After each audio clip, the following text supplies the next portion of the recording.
Hi everyone, I'm back to read chapter 5 of Addy's book 3 called Addy's Surprise, a Christmas story from 1864. Chapter 5 is called Christmas Surprises. From that day on, Addy was allowed to spend the afternoon sewing in the warm shop with Mama and Mrs. Ford instead of in the cold garret by herself. Business had begun to slow down. Mama and Mrs. Ford were just finishing up a few small items. 4 days before Christmas, Addy was straightening up the shop for Mrs. Ford. She loved to sort the buttons into boxes, arrange the feathers according to size, and straighten the creamy laces and loopy fringes. She carefully wound the ribbons back on the spools and organized the thread by color. She folded the beautiful fabrics and piled them neatly on the shelves. And by the end of the afternoon, all that was left to do was pick up the pins that had fallen on the floor in the Christmas bustle. Addy was on her hands and knees filling the pin box when the door burst open and in stormed an angry woman. Right behind her was a tall, plump girl. Addy knew the woman must be Mrs. Howell because she carried the beautiful green plaid dress that Mama had worked so hard on. She thrust it toward Mrs. Ford. "Look at this dress," she fumed. "Just look at it." Mrs. Ford took the dress and held it up in front of her.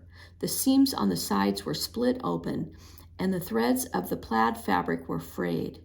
The buttons on the back had popped off, and the dress looked wrinkled and droopy as if someone had tossed it in a heap on the floor.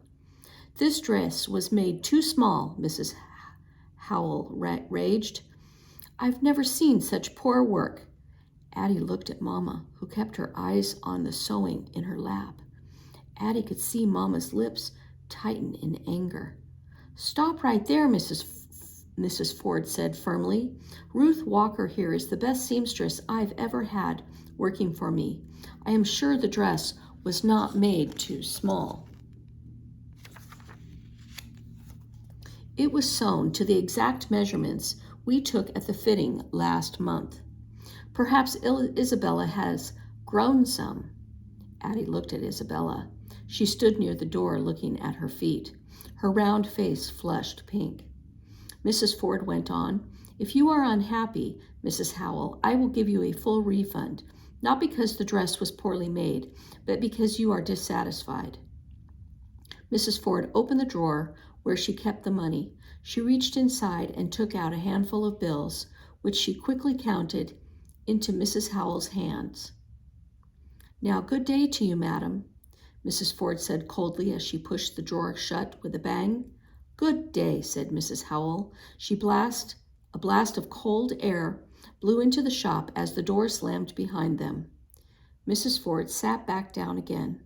As she picked up her sewing, she said, "I can't believe she acted that way. Some people have no idea what the Christmas season is all about." As Christmas approached, almost no one came into the shop. All of the dresses had been finished. Addy made her last delivery on the day before Christmas, taking a red hat to a lady on Society Hill. When she returned to the shop in the early afternoon, Mama wasn't there. "She's gone upstairs for a rest." "Your mother's worked hard," said Mrs. Ford. "I plan to close the shop early this afternoon and take a rest myself." Addy started to head upstairs, but Mrs. Ford stopped her. "Before you go, Addy, I have one last package." She handed a parcel wrapped in brown paper to Addy. "Who is this for?" Addy asked. "Open it," said Mrs. Ford. "It's for you." Addy untied the package and could hardly believe what was inside. It was the green plaid dress that Mama had made for Isabella Howell, but it looked like new. All the seams were repaired and the buttons had been replaced. "I want you to have this dress, Addy," said Mrs. Ford. "You've been such a big help to your mother and me this Christmas season. You have worked hard. I've made the dress smaller to fit you, and the hem just needs to be cut to the right length. Slip the dress on now, and I'll pin it right up before I leave." Addy didn't know what to say. She just stared at the dress. "Yes, ma'am," she said. Addy stood on a crate while Mrs. Ford kneeled on the floor, measuring the hem and putting pins in at the right length. Addy turned in a circle, taking tiny steps as the skirt of the dress was marked to the proper length. Then she took off the dress so that Mrs. Ford could cut off the extra material. When Mrs. Ford was finished, the long, wide piece of material she had cut from the bottom of the dress was hanging around her neck. Seeing it gave Addy an idea. "Mrs. Ford, can I have the material you cut from the dress?" asked Addy. "Certainly, Addy," replied Mrs. Ford. "All of this dress belongs to you. Now sit right down here and sew up the hem. You know what to do. You know how to do that. I'll be leaving now, but you can stay down here where the light is better and let your mother rest. And when you're through, don't forget to put out the lamp." "Yes, ma'am," said Addy. "And thank you, Mrs. Ford. Thank you for such a beautiful dress." "You're welcome, Addy," said Mrs. Ford. "Merry Christmas." On Christmas morning, the sun shone brightly. Addy and Mama woke early, excited to spend their first Christmas in freedom. Mama spoke first. "I know you will wake, Bright Eyes," she said. "Merry Christmas." "Merry Christmas, Mama," Addy said, sitting up in bed. Sun streamed in the window, and the frosty panes looked as though they were covered with a delicate lace. "I got a surprise for you, honey," said Mama. She handed Addy a small parcel wrapped in paper. "I got one for you too, Mama," said Addy excitedly. "You open yours first," laughed Mama. So Addy untied the string, and as the paper fell away, she saw a little rag doll with a bright red smile stitched on her face. She had a bow tucked in her hair, tiny hoop earrings, and a purple dress. Addy beamed with joy. "Mama, she's so pretty," she said happily, hugging the doll. "She's just as pretty as Janie was." Mama smiled at Addy. "I stuffed her with some beans that I saved." And Addy hugged the doll. The beans gave her a lumpy plumpness that Addy liked. "I'll call her Ida Bean," said Addy with a giggle. "Now, Mama, sit down and hide your eyes while I get my surprise for you. Don't look, because mine ain't wrapped." Addy hopped out of bed and went across the room to her school satchel. She took out the gift she'd hidden inside. "Are your eyes still closed, Mama?" Addy asked before turning around. "Sure enough," said Mama. And Addy ran across the floor and placed her gift on Mama's lap. "Now you can open your eyes," said Addy. When Mama looked down, there was a lovely scarf of beautiful green plaid before her. The edges were sewn with tiny perfect stitches, and the ends were fringed. "Addy, where'd you get this?" asked Mama in surprise. Addy told Mama all about the dress that Mrs. Ford had repaired for her and about the extra material that was left when she cut off the bottom to make the dress fit Addy. "I spent the afternoon hemming the dress and making the extra material into a scarf for you, Mama," Addy explained. "Oh, Addy," said Mama gently, running her hands across the plaid. "It's beautiful. Ain't we gonna look fine going to church this evening?" And Mama gave Addy a long hug. "I'm proud of you, my girl," she said. Ida Bean sat on Addy's lap while she and Mama had breakfast. Then Addy put on her apron and propped Ida Bean in a chair so that she could watch Addy and Mama make sweet potato pudding. There was some pudding left over, so Mama put it in a small pan. "We can leave this one here and have it tomorrow," Mama said. By the middle of the afternoon, the pudding was done, and its sweet, spicy smell filled the tiny garret. When Mama and Addy got ready for church, Addy wore the beautiful new dress, and Mama took time braiding and fixing Addy's hair. Mama put her new scarf around her neck and tied it in a big bow. Addy thought Mama had never looked more beautiful. "I'm going to take Ida Bean with me to show Sarah," said Addy, tucking her doll under her arm. Then Addy and Mama headed down the stairs and out to church. As they got closer to church, the sun was setting. They could hear the organ music. And when they opened the big doors to the church and stepped inside, Addy knew that Sarah had been right. The altar did look magical, and the manger scene, and the silvery star shining high above. Addy and Mama had just been seated when a loud chord blasted from the organ, and the choir began to walk down the aisle singing "Joy to the World" in strong, happy voices. A glow filled the dark church as the choir marched in. Each member held a candle that cast shadows into the church. Addy watched for Sarah, who was at the front of the choir. Sarah turned and smiled at Addy. Addy gave a shy wave back. She felt tears run down her cheeks. She was crying because the church was so beautiful and the choir sounded so good, and she and Mama were together. When the service was over, everyone went down to the fellowship hall for dinner.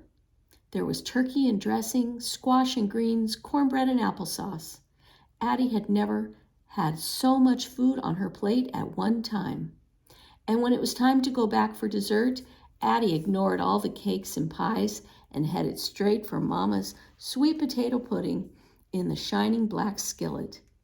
As she savored each smooth, sweet bite, she thought about Papa, Sam, and Esther.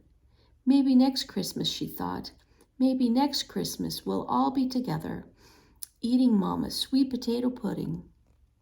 After dinner, the adults lingered over their coffee, while the children hurried to the room set up for the shadow play.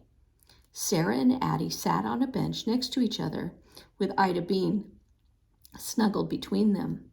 And when all the children were settled, the door was closed. The lamps on the walls were blown out, and the room was completely dark. The children squealed with excitement and pretended to be scared. After a minute, a lamp began to glow behind the sheet in front of the room. All eyes watched as the first shadow figure appeared on the sheet, and the Christmas story was read aloud.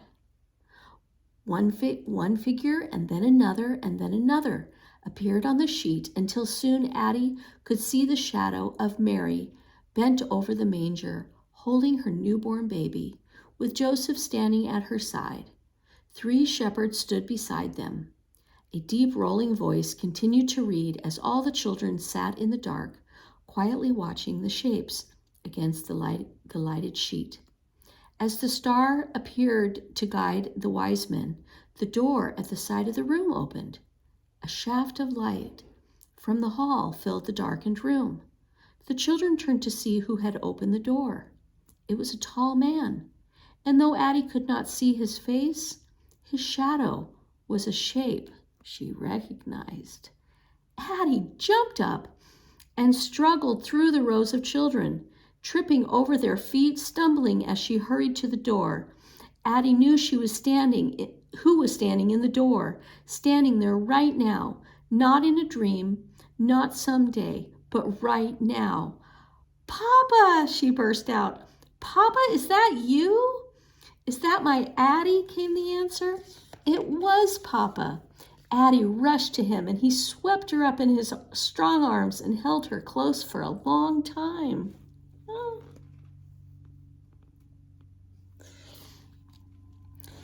It was dark by the time Addy, Papa, and Mama headed back to the garret, walking hand in hand through the Christmas streets. And when they got to the top of the stairs, above Mrs. Ford's shop, Addy could see light under their door. "That's strange," Mama said. "We didn't leave the candle burning." And when they opened the door, there on the table was a kerosene lamp shining brightly. Addy read the note lying beside it. "May the hope of the Christmas season shine in your lives always. Merry Christmas from Mrs. Ford," she read. Papa turned away from Addy. "What's wrong, Papa?" she asked, and then she heard him. He was crying. "Don't cry," Addy said. Papa faced Addy and knelt down in front of her. "I'm crying because I'm so happy, And I'm so proud you can read, he said. I always knew you was a smart girl. Addie was so good in school, doing so good in school, Mama said. She won a prize for spelling. Mama can read too and write, said Addie. I've been helping her, and I can help you. Come sit at the table, you two, Mama said. I got something Papa might like. They sat down at the table, and Mama brought the little pan of pudding that they'd set aside that morning. Sweet potato pudding, Papa exclaimed. Ruth, it was like you knew I was coming. We never stopped hoping, Mama said, smiling. Addie picked up Ida Bean and crawled into Papa's lap.